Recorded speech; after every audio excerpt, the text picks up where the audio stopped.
This ordinance authorizes the continuation of a long and, in my opinion, very successful relationship between the City of Portland and RACC, which dates all the way back to 1995.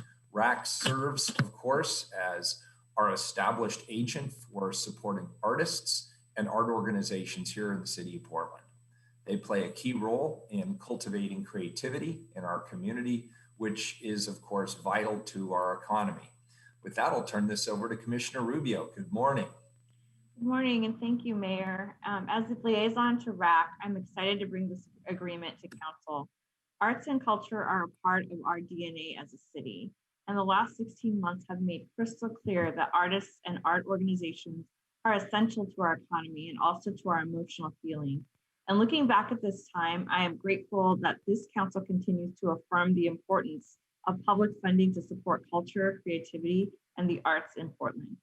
For 26 years, the Regional Arts and Culture Council has delivered most of the city's public art services, which includes grant making to artists and city public art program management.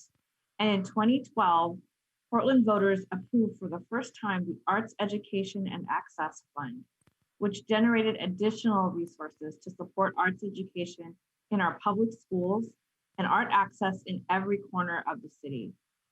These programs, together with a dedicated leadership and vision from the board and staff of RACC, ensure the artistic heartbeat of our city that continues, even when we are in challenging times. Arts and culture takes various forms and influences many facets of public life here in the city. Beyond the tremendous economic impact from the sector, art matters. It's at the core of everything we do. Artists inspire, delight, question, challenge, connect, provoke, and teach us.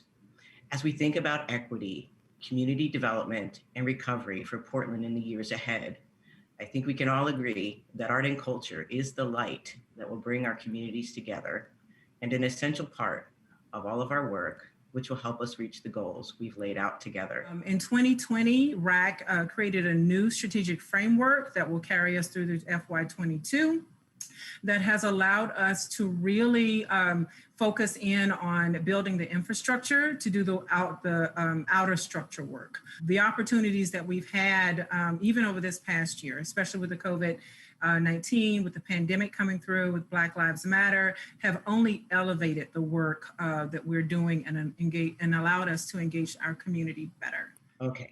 Money matters. We know this. As a reminder, the arts and culture sector does more than connect, inspire, and educate.